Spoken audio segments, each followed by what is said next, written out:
buenos días a todos al título que se me ha asignado, que es Cirugía Oncología tras tratamientos neoadyuvantes, cáncer de páncreas, recto, esófago, metástasis hepática y PEC. Bueno, casi nada. Lo primero de todo, agradecer a Manolo y a Jorge que sois los tratamientos adyuvantes, neoadyuvantes, o adyuvantes precisamente, que estáis representados aquí, que complementamos la cirugía, y también a Tomás en nombre del hospital por organizar esta jornada que bueno, viene un poco a refrendar y a dar el paso adelante de lo que pretendemos hace unos cuantos años, que sea nuestro hospital, que es el gran hospital del cáncer en Málaga, y ese es el camino que llevamos y todos los pasos se están dando en esa línea. Vamos a empezar sin más dilación. Los tratamientos neoadyuvantes han revolucionado la cirugía del cáncer en los últimos 25 años, incluso hasta más que la propia cirugía. Esto no es ninguna tontería porque han permitido que se operen más pacientes, nos han permitido seleccionar a aquellos pacientes que se van a beneficiar más de la cirugía y sobre todo han permitido que los pacientes operados vivan más tiempo.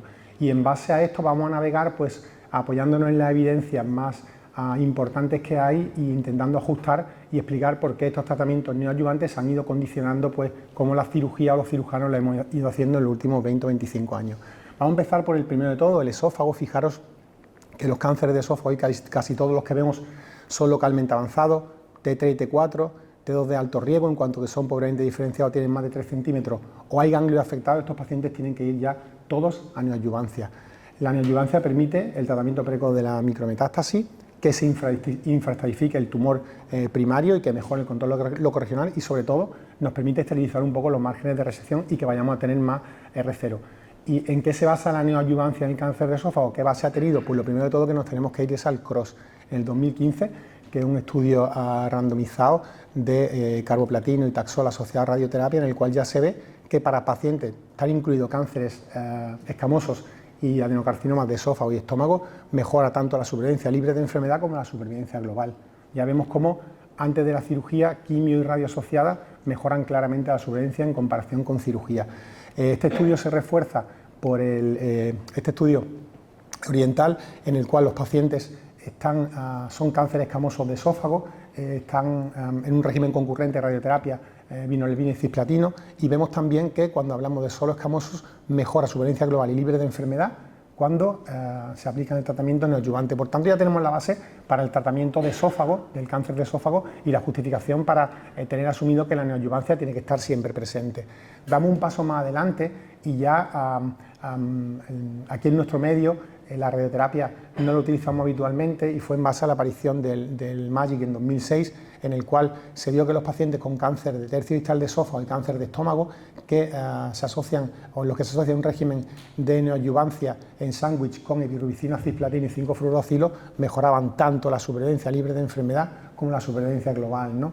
Y esto se refrendó por otro estudio parecido, en el cual era monoterapia con cisplatino antes y después de cirugía asociada a 5-FU, y se vio los mismos resultados. Es decir, vemos también que lo que en el estómago veíamos como neoadyuvancia queda totalmente válido, en el estómago también se ve que la neoadyuvancia funciona hasta llegar a la adopción del régimen que tenemos hoy en día, que es el FLOT, que en comparación con el MAGIC modificado utilizando SELODA en vez de 5-fluoroacilo, se ve que la combinación de oxaliplatino, taxol y 5-fuilocoborin mejora el resultado del MAGIC, y este es nuestro estándar hoy en día para los cánceres de estómago localmente avanzado y para los adenocarcinomas de tercio distal de esófago. Fijaros que antes os ponía el esófago, aquí tenemos ahora el estómago, en cuanto que tenemos ya T2, T3 y T4, antes eran T3 y T4, pero los T2 hay que meterlos también, cuando el tumor infiltra la muscular tienen que ir los pacientes a neoadyuvancia, y con ganglios positivos, por supuesto, y el esquema FLOT, ¿no? Idea, cáncer de estómago, esquema FLOT en cuanto que pasamos de T1, cánceres de esófago en cuanto que pasamos de T1 también, régimen, si es tercio distal, esquema FLOT, si es escamoso, esquema con quimio radio. Esas ideas ya las tenemos, y ahora, ¿cómo adaptamos nosotros los cirujanos esto a la cirugía? En el cáncer gástrico se hacen dos tipos de cirugía esencialmente. Una es la gastrectomía total, ¿vale? Consiste en quitar todo el estómago y reconstruir pues con el yeyuno el sustitutivo del estómago. Se hacen siempre que la histología sea de células en anillo de sello, siempre que el paciente tenga un cáncer difuso hereditario, una mutación del CDH1, o en los tumores de tercio proximal gástrico, ¿vale? Cuando el tumor esté en el tercio proximal o sea una histología en anillo de sello, siempre hay que hacer una gastrectomía total. ¿Y para cuándo podemos hacer una gastrectomía parcial? Las parciales hay que guardarlas para cuando la histología no sea en anillo de sello y para cuando los tumores estén localizados en el antro o en la parte media del estómago, y por supuesto que no tengan un componente difuso hereditario. La linfadenectomía sabéis que es la limpieza ganglionar asociada al cáncer gástrico.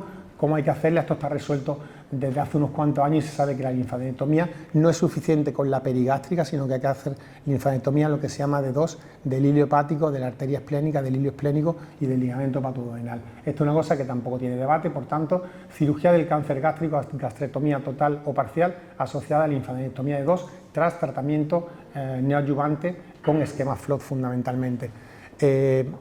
Hoy en día, como casi toda la cirugía, la laparoscopia ha ido ganando terreno y ya hoy en día pues es el gol estándar y nosotros el 90% de las gastrectomías totales y subtotales las hacemos por laparoscopia.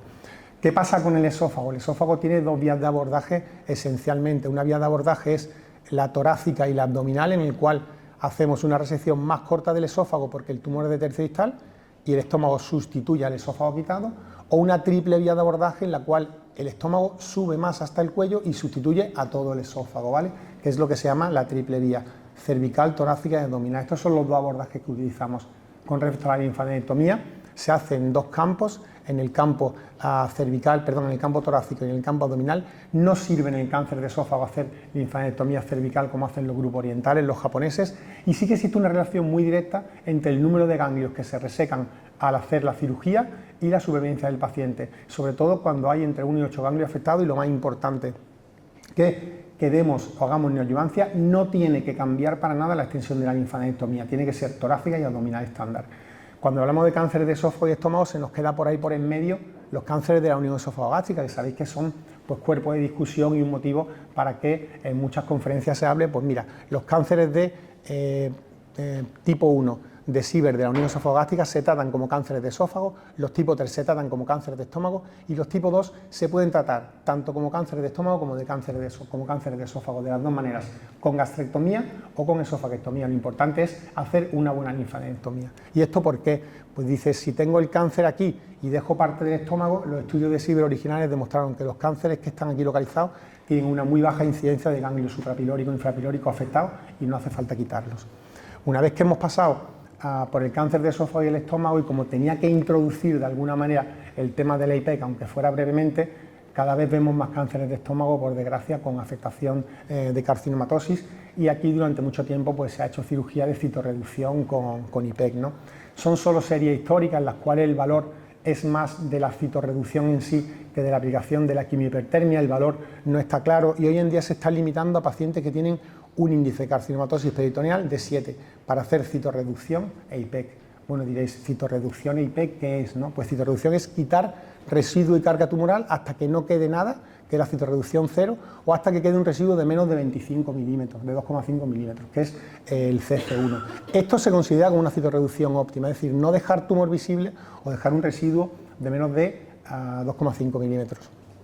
Cuando hay residuo de más de 2,5 milímetros, o de más de 2 centímetros incluso, como comentaba esta mañana el doctor Lozano, la citorreducción no se considera óptima. Y cualquier cáncer digestivo, si queremos dar supervivencia al paciente haciendo citorreducción, tiene que ser una CC0, es decir, no dejar residuo tumoral visible. ¿Por qué? Porque si existe residuo microscópico, de eso se va a encargar el qué, la hipertermia y la quimioterapia intraperitoneal. Este es el esquema que el doctor Sugarbaker designa para cuando oigáis hablar de índice de carcinomatosis peritoneal o PCI. ¿Cómo se establece? Hay 9 regiones anatómicas en la barriga con yeyuno proximal, yeyuno distal, ilion terminal y ilion proximal, y a cada una de estas 13 regiones se le da una puntuación en función de la carga tumoral que hay. Si no hay tumor se le da un 0, si hay tumor hasta 5 milímetros se le da un 1, si es de 5 milímetros a 5 centímetros 2 puntos y si es 3 o agregados de tumor se le da 3 puntos. Bueno, pues cuando se hablaba de un índice de carcinomatosis de 7 para asumir cirugía de citorreducción en el cáncer gástrico, hablaba a que entre todos los números que sumamos en este tercer cuadrante no lleguemos a 7, es decir, que haya poca carga tumoral. Si hay mucha carga tumoral en el cáncer gástrico o en carcinomatosis, no tiene ningún sentido que nos metamos en cirugía oncológica restrictivas mayores porque no le vamos a dar nada al paciente. Entonces, recordaros que la carcinomatosis no deja de ser una forma locorregional de la enfermedad, que todas las terapias de quimiohipertermia se basan en que la quimioterapia sistémica difunde mal, llega mal al peritoneo, y como no llega bien al peritoneo, nosotros la hacemos llegar al peritoneo, la quimioterapia sistémica. ¿Cómo? La hacemos llegar a través de una infusión directa dentro de la cavidad abdominal. Y que lo más importante es siempre primero la citorreducción y luego la IPEC, y por este orden. Esta es la máquina que utilizamos normalmente, veis aquí el tumor, cuando la citorreducción se ha conseguido y no hay estos puntitos, es cuando se hace circular la quimioterapia.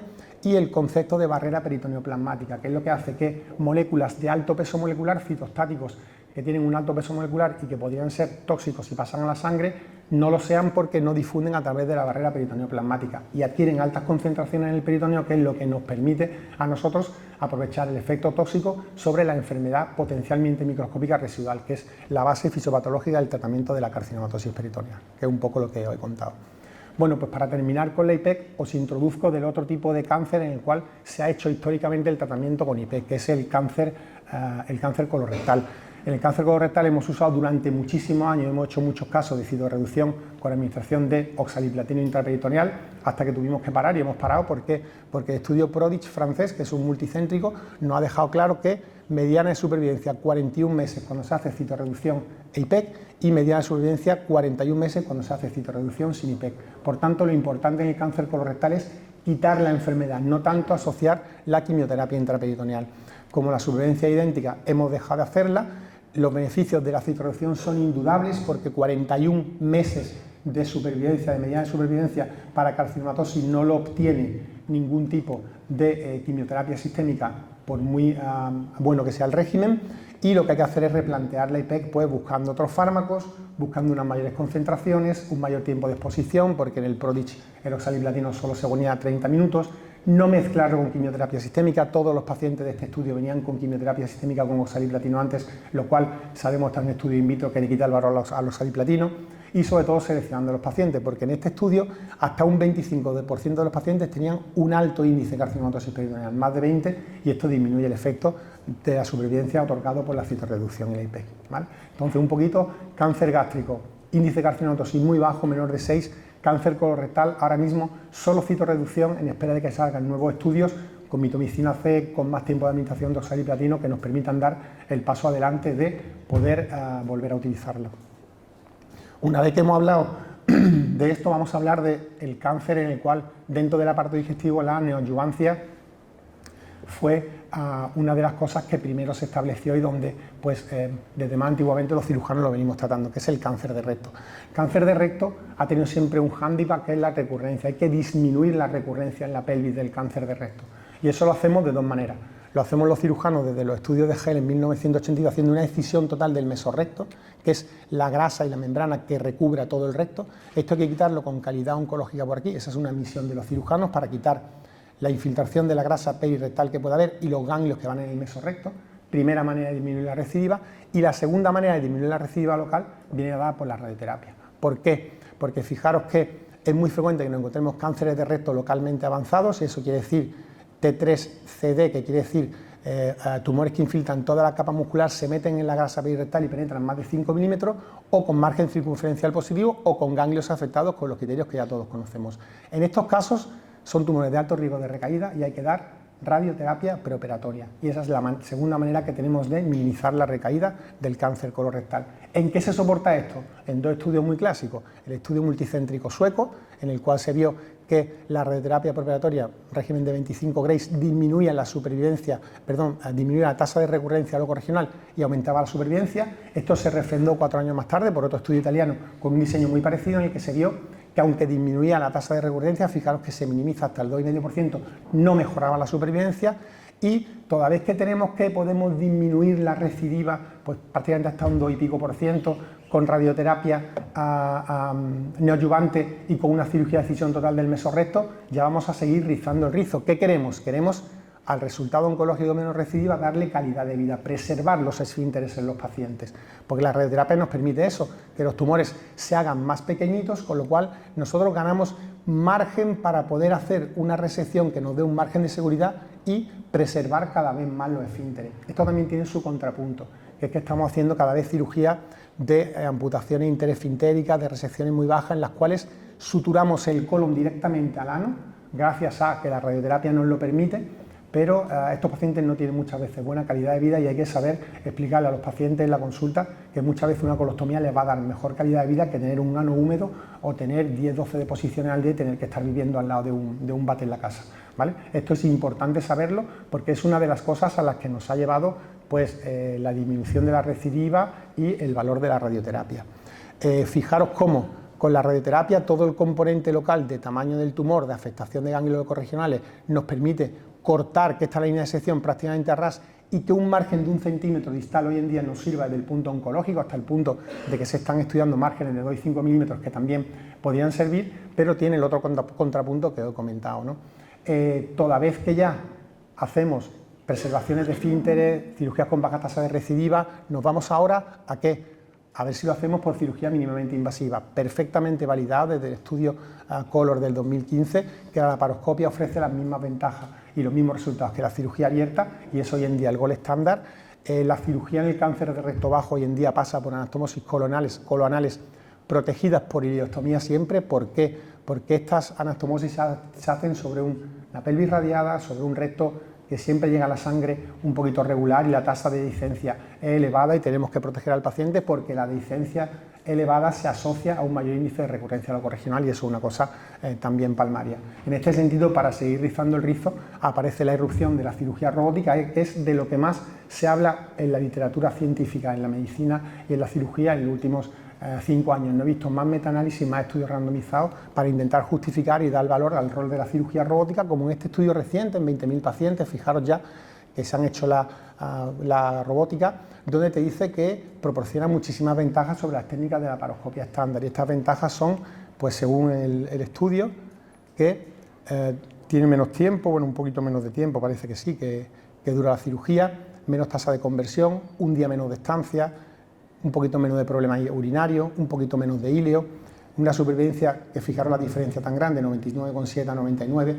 No hay diferencia en la robótica respecto a la laparoscopia estándar en la supervivencia media, en la supervivencia global, en la libre de enfermedad, en la tasa de dehiscencia de sutura y en todos los parámetros que deben valorar la cirugía oncológica de un tumor. Evidentemente, la implementación de la cirugía robótica es imparable, la tendremos en los próximos 5 o 10 años como un estándar de muchísimos procedimientos, pero ahora mismo, hoy en día, no hay ninguna justificación científica más allá del propio beneficio y comodidad del cirujano para decirle a un paciente que se tiene que operar de ningún tumor digestivo por cirugía robótica. No existe ese nivel de evidencia, ¿vale? Seguimos, toda vez que damos la radioterapia y que cada vez infraestadificamos más, tenemos un grupo de pacientes en los cuales el tumor desaparece. Ojo, se llaman pacientes con respuesta clínica completa. Tacto rectal no hay tumor, en la endoscopia no se ve nada, se hacen biopsias que son negativas y en la resonancia tampoco hay tumor. ¿Qué se hace con estos pacientes? Pues estos pacientes se está haciendo un abordaje que se llama ver y esperar, en los cuales se les sigue en el tiempo, y se ha visto pues que casi el 85% no presentan de nuevo el tumor, no recaen, pero eso sí, el 15% que recaen tienen metástasis a distancia, sobre todo, casi todos al mismo tiempo que recaen. Esto hay que informárselo al paciente, y no se deben tratar pacientes con abordaje expectante sin cirugía, sino dentro de un ensayo clínico, dentro de un estudio controlado. Ahora mismo no es una opción que libremente podamos nosotros elegir para un paciente, aunque haya tenido una respuesta clínica completa en nuestro ámbito hospitalario.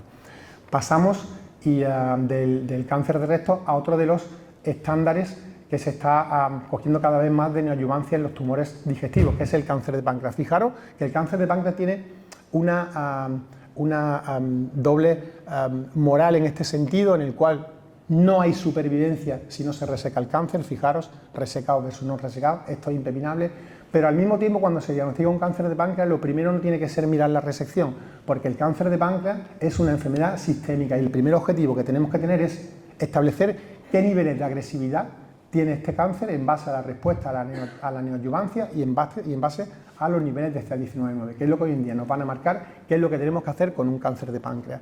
Fijaros que hoy en día menos del 20% de los cánceres son resecables, es decir, los vamos a operar de entrada.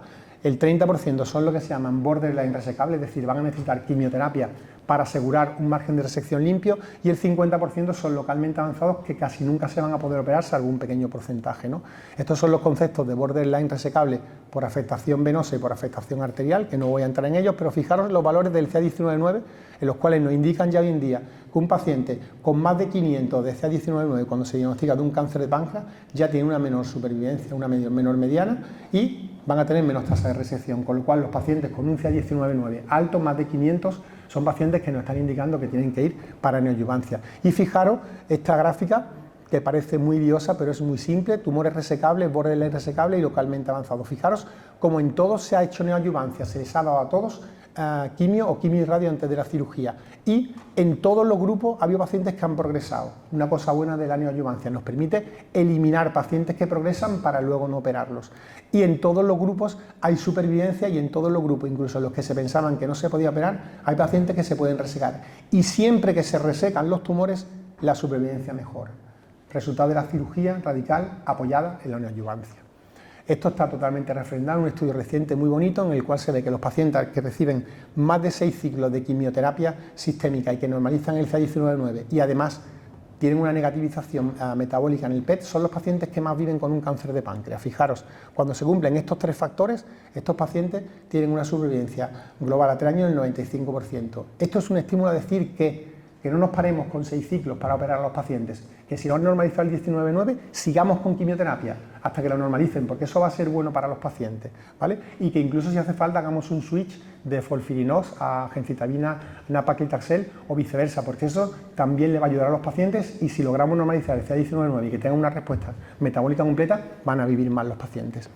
Esto es lo que nos viene ahora, que es se acaba de publicar el resultado del PROPAN, que es un estudio americano en el que no nos conformamos ya aquí en Europa con la gencitabina o con la quimio, sino que ya mismo la radioterapia tiene el camino abierto porque este estudio demuestra que tanto para pacientes borderline resecables como resecables, es decir, pacientes que pudiéramos operar de entrada, la aplicación de la neoadyuvancia con quimio y radioterapia mejora la supervivencia a 5 años, 20% versus 6%. Ojo, que viene no solo en América, sino también aquí en Europa, ya mismo la radioterapia para plantearle la neoadyuvancia. Entonces, la cirugía del cáncer de páncreas, hoy en día, la neoadyuvancia implica con mucha frecuencia una resección vascular, porque son tumores localmente avanzados. Pongo algunas imágenes para que veáis lo que tenemos normalmente. Esta es la vena porta, la mesentérica, con una afectación por tumor y nos vemos obligados a hacer reconstrucciones vasculares y aquí vemos cómo queda una prótesis puesta que está sustituyendo a la vena esplénica y al tronco mesentérico dentro del campo quirúrgico y esto tienes que estar preparado para hacerlo hoy en día en más del 50% de los casos cuando opera un cáncer de páncreas. Esta es otra imagen muy bonita en la cual se ve pues cerrada aquí la vía biliar, aquí está la vena mesentérica, aquí está la vena porta, aquí está la luz, aquí está la luz y aquí está la prótesis sustituyendo la vena porta que hemos quitado. Estos pacientes tienen supervivencia prolongada también si han recibido neoadyuvancia. Y ahora vamos a lo último. Se nos ha pedido que hablemos de la metástasis hepática, vamos a darle una pincelada a la metástasis hepática. La metástasis hepática también hoy en día es un paradigma de neoadyuvancia, de pacientes que nos llegan después de haber recibido quimioterapia. Fijaros que aquí entrarían los pacientes que se llaman potencialmente resecables, que son aquellos que van a necesitar quimioterapia neoadyuvante por tener mucha carga tumoral o por tener lesiones tumorales cerca de las estructuras vasculares mayores, o pacientes que han sido definidos como irresecables, pero que con la quimioterapia se vuelven potencialmente resecables, un concepto parecido al que teníamos en el páncreas. Todos estos pacientes se van a beneficiar de la cirugía y fijaros la importancia que tiene, y esto es un histórico que os pongo para que veáis cómo ha impactado la quimioterapia y la neoadyuvancia en la cirugía de la metástasis hepática. Aquí van apareciendo los saliplatino, el irinotecan, el taxol, los panitumumab, todos, y veis cómo va aumentando poco a poco la supervivencia del cáncer, perdón, de la metástasis hepática, cáncer colorectal, hasta llegar hoy en día al 50-60% a 5 años y cada año iba aumentando un 1%, ¿no? Fijaros en esta gráfica cómo se retroalimenta 1998-2006. Cada vez se han ido utilizando más fármacos, cada vez se han ido operando más pacientes, gráfica para arriba, y cada vez es mayor la medida de supervivencia de los pacientes. Esta es la clave de la metástasis hepática del cáncer colorectal. Mejores fármacos que nos permiten que los pacientes lleguen mejor a la cirugía, se eliminen la micrometástasis y vivan más. Aquí veis cómo ha mejorado la supervivencia de la metástasis hepática en los pacientes que se operaron entre el 90 y el 98 antes de los nuevos fármacos quimioterápicos y después del 99. La diferencia es ostensible. Antes, en el siglo XX, había mucha limitación a la cirugía de la metástasis hepática. Hoy ya hay muy poca limitación y básicamente son como los mandamientos, se resumen en dos. Tenemos que operar a los pacientes con metástasis hepática siempre que podamos dar una cirugía R0, es decir, quitar toda la carga tumoral y que dejemos al menos 2 segmentos hepáticos bien perfundidos arterialmente y con buen drenaje venoso y biliar. Esa hoy en día es la clave para hacer cirugía de la metástasis hepática.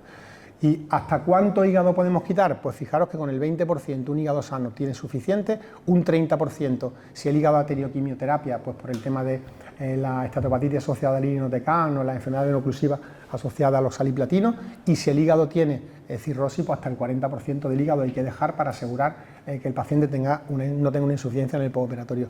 ¿Qué hemos hecho nosotros en los últimos 20 años? Pues hemos ido disponiendo de un montón de cosas. Primero, cada vez mejores métodos de imagen, los TAC multicorte de 64 que te permiten saber cómo una lesión está al lado de una estructura vascular. Si en el TAC hay duda, tenemos la resonancia. Fijaros que la resonancia nos da muchísima precisión para lesiones de hasta 5 milímetros. Podemos hacer estudios de volumetría para saber cuánto hígado nos va a quedar después de hacer la resección. Hoy en día disponemos del software CELA para simular dónde están los tumores localizados y la relación que tienen con las estructuras vasculares. Disponemos de la ecografía intrahepática operatoria para poder determinar lesiones que no están en los estudios de imagen de hasta 1 centímetro y que nosotros la hacemos incluso por la laparoscopia, que la tenemos disponible, y para ayudarnos y guiarnos en las resecciones. Métodos de resección cada vez mejores. Tenemos un disector ultrasónico que por cavitación corta el parénquima hepático y hace que sangre menos, y los selladores vasculares que utilizamos, y todo esto es un armamentario que disminuye el sangrado, y que el paciente sangre menos y no haya que transfundirlo tiene impacto en la supervivencia, y eso está demostrado también. Y luego finalmente pues disponemos nosotros los cirujanos de maneras de hacer que el hígado que nos va a quedar sea más útil. ¿Cómo? Pues haciéndolo crecer antes de la cirugía, durante la cirugía o después de la cirugía. Antes de la cirugía, ¿cómo? Con técnicas de embolización portal. ¿En qué consiste eso? El hígado se nutre de la vena porta, que le da el 75% del aflujo. Si yo quiero quitar el lado derecho del hígado y el lado derecho del hígado es muy grande, lo que hago es cortar el flujo de sangre, con lo cual se hipertrofia el otro lado. Ya tengo masa hepática suficiente y esta parte se atrofia porque no le llega la sangre, y obtengo parénquima hepático en 4 semanas. La siguiente manera lo puedo hacer en la misma cirugía, es decir, hago una cirugía en la cual divido el hígado por la mitad sin quitar tumor. Aquí veis las metástasis, eso se llama una cirugía de ALPS, y bloqueo el retorno de la vena, como hacía antes por vía percutánea. El hígado se hipertrofia y en 10-12 días puedo operar al paciente, que ya me ha asegurado que tengo parénquima hepático suficiente. Otra cosa que puedo hacer es hacer la cirugía hepática de la metástasis en 2 etapas. Voy primero a quitar la parte que sea más fácil y dejo para un segundo tiempo la parte más difícil. Todas estas son maneras de aumentar la posibilidad de dejar a los pacientes con metástasis hepática libres de enfermedad. Finalmente ha llegado la laparoscopia también a la cirugía hepática. Nosotros ya somos el primer hospital que ha llegado a hacer 50 cirugías hepatobiliopancreáticas por laparoscopia en el ámbito privado en Málaga. Tiene ya esto más de 8 años de recorrido en nuestro hospital. Ya hemos hecho hepatectomía en mayores también, y los resultados de supervivencia son comparables a los resultados por vía abierta, con todos los beneficios de la laparoscopia que tienen los pacientes. Aquí los veis, estos son lo que se llaman los segmentos favorables, que son los más fáciles de acceder. Estos los más desfavorables, están más posteriores y se llega peor. Se habla desde hace mucho tiempo de laparoscopia y cirugía hepática. También se pueden hacer cirugía iterativa si el paciente vuelve a hacer metástasis, segunda y tercera hepatectomía, y la supervivencia es exactamente la misma que la de la primera hepatectomía, siempre y cuando el paciente quede libre de enfermedad. Y finalmente hay opciones ya que nosotros no hemos hecho, son cirugías hepáticas extremas con alta morbilidad y mortalidad, que es sacar el hígado fuera, desconectándolo y volviendo a reimplantar como si fuera un trasplante. Y por último, para la metástasis hepática de cáncer colorectal, ¿hay un sitio para el trasplante? Lo hay para la metástasis hepática de tumores neuroendocrinos, lo hay para el hepatocarcinoma, pero para la metástasis hepática de cáncer colorectal ahora mismo no la hay. Bueno, hemos hecho una navegación rápida por los 5 tumores, los que se nos habían encomendado por parte de los moderadores. Hemos intentado ver cómo las terapias quirúrgicas se han ido adaptando a las circunstancias que la neoadyuvancia ha ido proponiendo. Cada vez nos vamos a tener que adaptar más, y siento haber ido un poco rápido, pero bueno, hemos intentado hacerlo dinámico, práctico. Espero que os haya gustado y me despido con el siempre fuerte de Pablo Ray, con mi amigo Andrés Mérida, que lo pinta muy bien, y le doy las gracias a todos.